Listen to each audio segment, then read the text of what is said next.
Depois de trabalhar a minha vida toda, finalmente eu consegui dinheiro suficiente para realizar um grande sonho que sempre tive durante a minha vida toda: comprar um sítio e ir morar lá, perto da natureza. Plantar, colher as frutas do pé e comer, lidar com a terra. Sou de família humilde. Lutei muito para chegar onde estou. Estudei muito. E Deus me ajudou a conseguir um bom emprego, onde eu ganhava muito bem e pude guardar dinheiro para mais lá na frente realizar o meu sonho. Sou professor, hoje aposentado. Quando eu me aposentei, resolvi procurar um sítio para comprar e me mudar para lá, longe da agitação da cidade. Sou casado, tenho 3 filhos, todos já casados e com suas famílias. Minha esposa e eu nos separamos por um tempo, mas reatamos nosso casamento. Então encontrei um sítio que estava à venda e, por coincidência, era o sítio de um amigo da família que havia falecido e sua esposa estava querendo vender, pois sozinha ela não iria conseguir tomar conta. Fui até a sua casa, conversei com ela, quando soube que alguém já havia feito uma proposta pelo sítio. Era Almir, um comerciante ali da região, famoso por comprar terras, fazer loteamentos, vender, e assim ele ganhava o dobro do que pagava pelas terras. A viúva ficou de pensar e dar a resposta depois para Almir. Fiquei triste ao saber disso. Eu queria muito aquele sítio. Foi quando ela, percebendo a minha tristeza, disse que venderia para mim, pela amizade que eu tinha a seu marido, e também porque ela sabia que eu cuidaria muito bem das terras que eram o xodó de seu falecido marido. Fiquei tão feliz com aquela notícia e fechamos o negócio. Ao chegar em casa, contei tudo à minha esposa, que também ficou muito feliz com a notícia, e já começamos a fazer planos. Um mês depois, nos mudamos. Estávamos muito felizes com nossa casa nova. O ar era mais puro. Já tinham muitas árvores plantadas, havia uma horta suspensa na lateral da cozinha. Passava um riacho lá no fundo do sítio, onde também haviam muitos pés de buriti. E lá perto do riacho havia um enorme pé de jatobá. Era um paraíso, pensei. Levamos alguns móveis de nossa casa e compramos mais algumas coisas. Estava muito linda a nossa casa. O primeiro mês ali foi maravilhoso. As noites eram um pouco calorentas, alguns mosquitos, mas demos um jeito. Repelente, ventilador, ar-condicionado. Certa noite, estávamos deitados no quarto quando acordo repentinamente, com a impressão de ter ouvido passos do lado de fora. Fiquei atento, ouvindo. E nada. Voltei a dormir. Achei que foi só impressão. Mas por via das dúvidas, fui até a casa de Paulo, meu filho mais velho, e que também era policial civil, e pedi alguma arma emprestada. Ele perguntou o que estava acontecendo e eu disse que, por enquanto, não estava acontecendo nada e eu queria que permanecesse assim. Mas, como eu estava morando em uma casa um pouco isolada, eu queria ter algo para me proteger caso ocorresse algum imprevisto. Eu sabia atirar muito bem. Paulo havia me ensinado anos atrás e ele me emprestou uma pistola com 1001 recomendações. Só atire se não tiver outro jeito. Só atire se sua vida estiver em perigo. Guarde a pistola descarregada para evitar acidentes. Essas coisas. Depois de muitas recomendações, levei a arma e guardei um criado mudo perto da cama.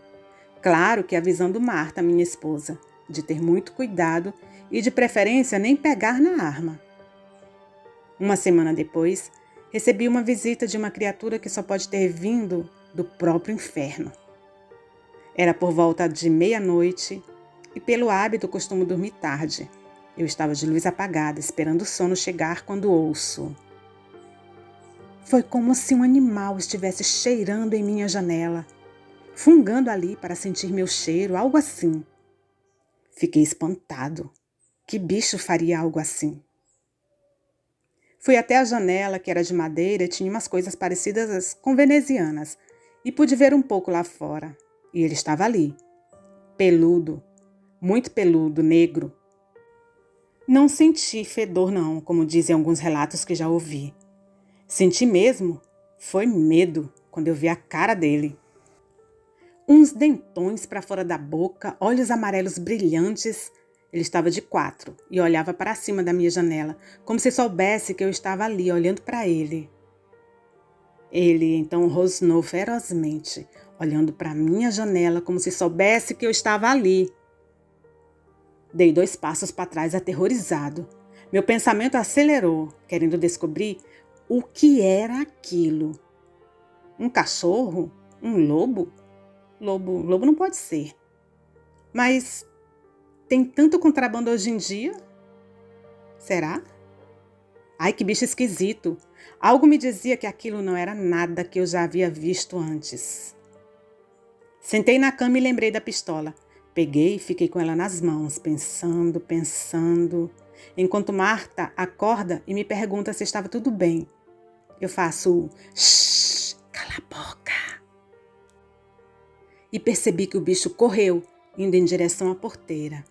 Foi quando pude respirar melhor. No dia seguinte, ainda pensativo sobre aquilo tudo, fui até o sítio vizinho do seu Inácio. Eu já o conhecia de visitas anteriores, era caminho para chegar em minha casa, e eu sempre conversava um pouco com ele ao passar por ali. Falei para ele sobre a visita que eu tinha recebido na noite anterior. Ele ouviu atentamente, ficou pensativo e logo me perguntou se eu tinha alguma arma para minha defesa. Eu perguntei por quê. Ele disse que essa fera só temia bala. E o que é? Que bicho é esse? Bom, Pedro, você pode não acreditar no que eu vou falar, mas esse bicho que está te visitando é um lobisomem. E tome cuidado, ele deve estar sondando o terreno para atacar depois. Que é isso, seu Pedro? Lobisomens são só lendas, isso não existe não. Pois então, o que foi que você viu, Pedro? Aí eu fiquei sem palavras. Voltei para casa pensativo. Resolvi falar com meu filho Paulo. Liguei para ele e contei o que estava acontecendo. De início, ele não acreditou, mas conversei, expliquei e ele foi começando a acreditar. Acabou dizendo que no final de semana viria para a gente conversar melhor. Isso era um dia de terça-feira. Na quinta-feira, tivemos outra surpresa. Acordamos certa hora da madrugada com batidas na porta da cozinha, como se alguém estivesse querendo derrubar a porta. Levantei, peguei a arma e fui para a cozinha. Liguei a luz, olhei pelo basculante que ficava perto da porta e lá estava ele, de pé, em frente à porta, se preparando para se jogar na porta. Peguei a pistola e disparei. 1, 2, 3 tiros, ouvi um berro. Ele olhou para o basculante e saiu correndo para o fundo do quintal. Acho que acertei na perna dele. Vamos ver se depois dessa ele ainda aparece por aqui, pensei. Fui para o quarto e minha mulher estava em lágrimas, morrendo de medo, com a barulheira toda que aquela coisa fez. Imagine se ela tivesse visto o bicho. As noites passaram a ser tensas. Eu mal dormia. Deixava a pistola carregada em cima do criado mudo. Ainda bem que não tínhamos crianças. Mas nada dele aparecer novamente. Passou a sexta-feira, o sábado. No domingo de manhã, Paulo apareceu e eu contei tudo para ele. De início, ele ficou pensativo. Mas como ele sabia que eu não iria estar inventando algo assim, disse que iria me ajudar. Iria ficar a semana ali comigo, pois havia tirado alguns dias de licença. Achei muito bom. Com ele ali, eu me sentia mais seguro. Ele foi até o carro, pegou suas coisas e, entre elas, algumas armas. Horas depois, apareceu ali o Almir. Disse que queria conversar com a gente. Mandei ele sentar ali na varanda mesmo e perguntei do que se tratava a sua visita. Ele não fez rodeio. Disse que tinha vindo fazer uma proposta pelo sítio, que ele teria comprado as terras se eu não tivesse interferido, que ele já estava de olho nessas terras desde o tempo que o antigo dono ainda estava vivo. Falou e por fim me fez a proposta. O valor era bem maior do que eu havia pago. Só não entendia porque ele queria tanto aquelas terras. Perguntei a ele. Ele enrolou e não me disse nada que fizesse sentido. Por fim, falei a ele que não estava pretendendo vender meu sítio. Ele fez uma expressão muito feia, de raiva mesmo. Paulo olhou para ele e perguntou se havia algo mais. Ele só balançou a cabeça negativamente e disse que iria embora. Mas antes falou: "É uma pena que você não tenha aceitado minha proposta. As coisas para essas bandas estão um pouco agitadas e dinheiro algum vale o nosso sossego. Passar bem." Não entendi o que ele quis dizer. Ficamos olhando para aquele homem estranho e percebemos que ele parecia mancar de uma perna. Fiquei intrigado. À tarde fui até o vizinho, seu Inácio, procurar saber um pouco mais sobre a fera que eu estava enfrentando. Cheguei lá, ele estava deitado em uma rede na varanda, ouvindo rádio e muito pensativo. Me perguntou como estavam as coisas e eu contei tudo para ele.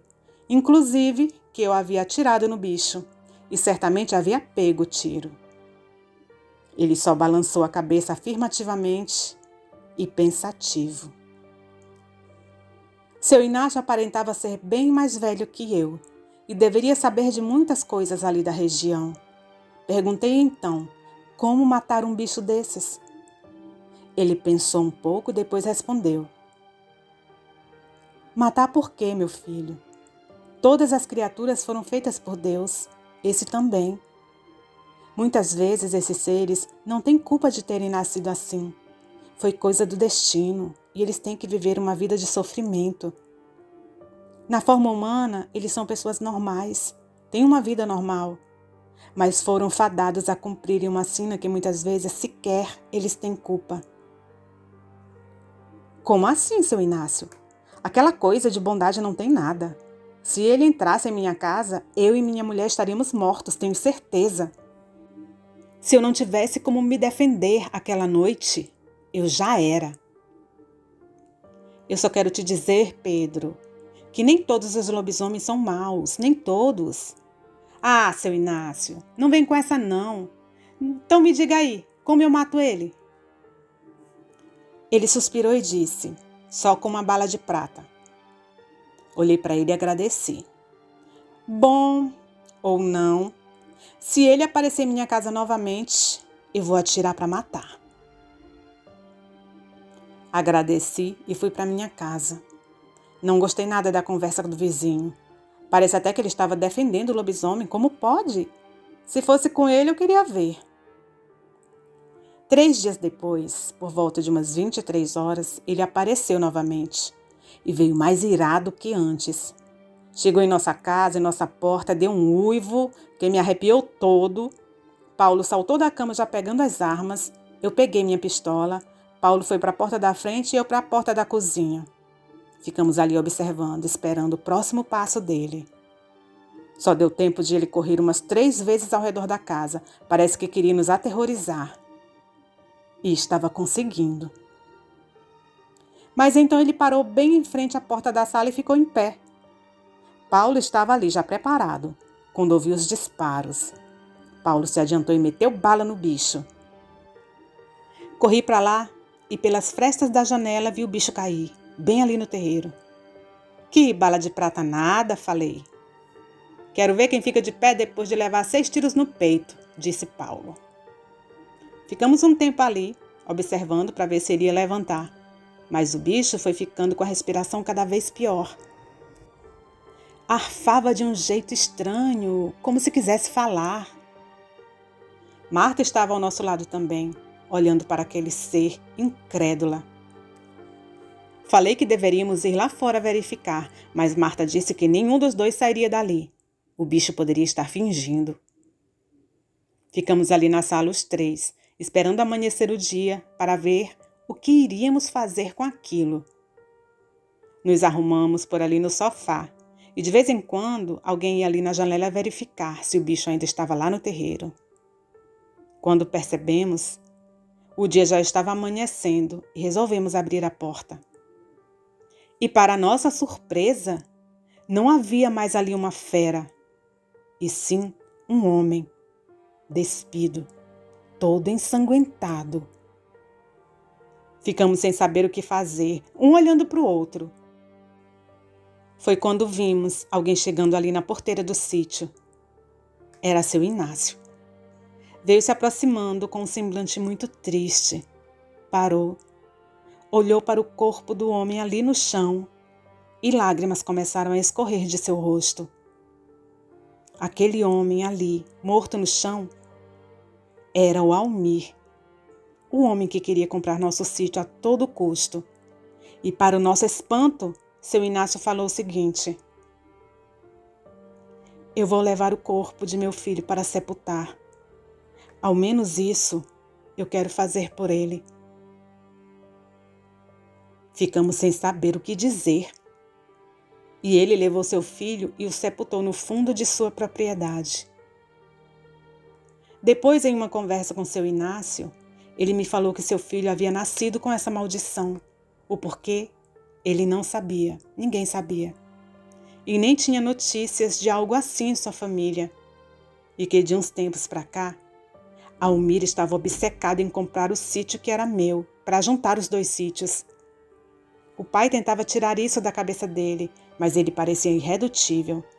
E que a intenção de Almir não era de nos machucar, mas somente assustar. Bom, depois disso, Paulo foi para sua casa e nós continuamos morando por ali mais alguns anos. Até que Marta faleceu e eu me vi sozinho. Com a idade chegando, passei a morar com Paulo e colocamos um caseiro para tomar conta do local. Mas nunca esquecemos aquela noite. Fico por aqui. Até mais. Se gostou da história, deixe seu like. E aqui deixo uma pergunta para vocês. Será que o pai do Almir também era um lobisomem? O que vocês acham? Escrevam aí nos comentários. E até o próximo vídeo, pessoal!